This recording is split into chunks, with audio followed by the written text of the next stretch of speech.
and I'm looking for something to just bring up the energy, and this might be it. First things first, we are going to be on Zen LE, introducing our players on the orange Zerg. This is going to be Krioni and his opponents. On the red-hand side, eXoDaSh playing Zerg. So first things first, this might be a custom game because you are going to see the color orange in this one. That's cute. I think that's local or something. It's so cute. A little bit caricature there onto the icons, but Mecha Zerg versus normal Zerg. Who will actually win here in the Transcendent Ponds of Zen LE? But first things first, it seems like eXoDaSh gonna go for the hatchery first opening. In the meantime, Krioni gonna do the same. It's time to expand here and now for both of our players. See how quick these guys are on points. But Krioni is deciding, I'm gonna decide to get more and more of these drones in the first place. Good luck, have fun, gonna get tossed down. And welcome to the grass and the greens. Zen LE. Beautiful map. Very, very small. A lot of different antics. Interesting drop play. Very interesting opening here. You can just seal this off. Many players tend to do that and make sure that this is the defense point. You can also seal this off here as well. Double seal. Make sure that it's going to be the Great Walls of China set on up in the first place. And where is the koi pond? I know there's a koi pond here somewhere and it's absolutely beautiful. There's a really cool hut here. There's, there you go. There's a pond. I don't see the fish. I don't see the fish. Where are the fish? I guess the fish are sleeping. Well, fishy, why are you sleeping? Oh, there you go. You can see that in the darkness. But anyway, we get through basically the introduction of StarCraft 2. We have a fully saturated gas on both sides. And this is a completely mirror matchup by this point. eXoDaSh though is a little bit ahead. He is gonna get that metabolic boost out first. And oh, finally we're gonna get some variants. 2 queens pumped up here and now by Krioni. Metabolic boost gonna be coming online as well. In the meantime, it really is just gonna be all about Zerglings here and now. eXoDaSh finally gonna do the same. Make sure his cycles are on. But that initial energy might actually be a little bit of a difference here, as Krioni can go for an early transfusion if eXoDaSh decides to bring the fight to him. But yeah, eXoDaSh sending in this Overlord, making sure he's gonna be able to spot out everything and anything coming our way. In the meantime, though, it's gonna be Krioni spotting out all of these Zerglings coming his way. It's gonna be a little bit of danger, a little bit of excitement. And this is what we were talking about. We'll see what this short game is gonna bring us. What is the Battle of Wits? What is gonna be all that IQ going on? +1 coming online here and now for eXoDaSh. He's gonna go for the upgrade, but just might not make it in time. It will take around 2 minutes in the first place to get that +1 going. But Metabolic Boost is going to be a very big game changer in the first place. But keep an eye on these Zerglings. They're going to sprout their wings very, very soon. In the meantime, Krioni trying to do the same. Into the Roach Warren we go. And we do see a little bit of variance yet again. So finally, range advantage for Krioni compared to the speed, to the swarm of eXoDaSh and his plants. But eXoDaSh going to be sending his Zerglings on back to his natural. In the meantime, here we go with some Spawn Lava. Roach is going to be on to the opposite side.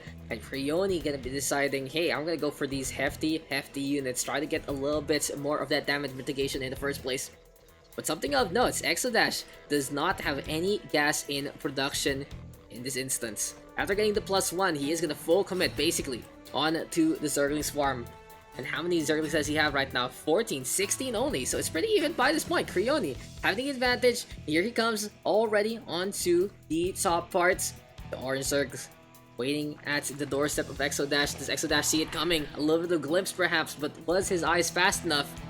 Because here comes the units. Here comes Krioni trying to go for the engagement. Zerglings though still running onto the other side. It's going to be a potential base race by this point. Queen though gonna get surrounded. Roach going for that extra DPS in behind. Drones already pulled to try and beat the tanks in this scenario. And those quick Zerglings just running along yet again. It's time for the pummel perhaps. It's time for the punish. But no.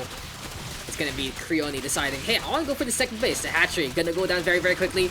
Broodlings gonna be chewed on as well, but eggs are gonna hatch very, very soon. And on the opposite end, here comes the Zerglings going for this round, going for the Roach Warren first. I like this here from eXoDaSh, making sure that there is nothing coming our way, but krioni deciding to go for the position onto the other side. There is no minerals and gas whatsoever for our orange Zerg, but eXoDaSh can actually decide to build a hatchery. Chaos is a ladder, and chaos is everywhere because eXoDaSh deciding to send all his drones onto the top right. krioni, though, doing the same onto the bottom left. He does go for the hatchery, actually, going for that third, but this might need to be cancelled.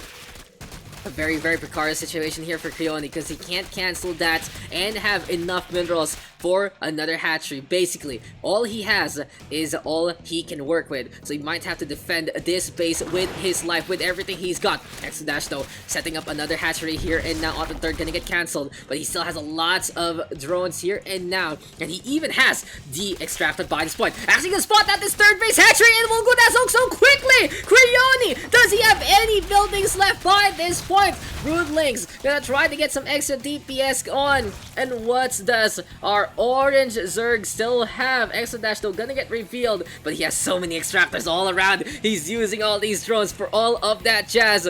And the orange Zerg just running along as much as possible. krioni now gonna get revealed, and it's that one extractor onto the corner, but two extractors gonna go down. Can krioni make it in time? There we go with the cancel. eXoDaSh gonna build one hatchery to just get the revelation away, and it's gonna be a base race here and now in the most epic proportion. Speed is absolutely king, and eXoDaSh surrounding the extractor, looking for the takedown, will get it, and takes the W. What a game there. That's how you wake me up, and that is how you go for a base race. Speed kills.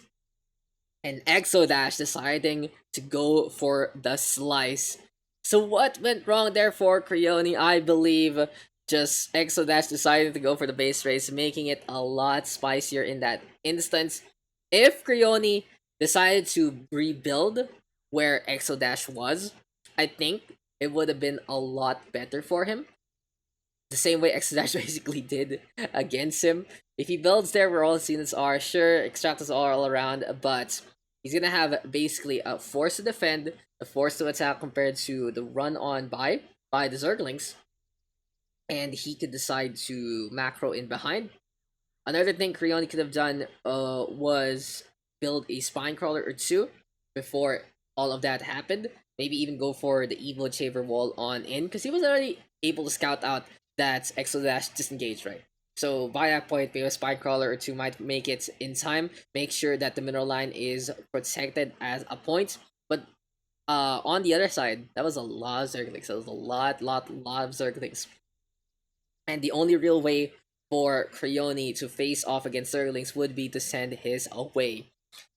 I believe in the unit tab, he did have a similar amount of Zerglings, so that could have been an option there for krioni. Leave the roaches, send on the Zerglings, surround the queens, good transfusions, and you can defend and attack at the same time. I feel like the highest of the high players can do that, but eXoDaSh able to just pounce his opponent, even with the off rates, and what's a game there. That's what I want to see from the session, and I'll see you guys in the next one.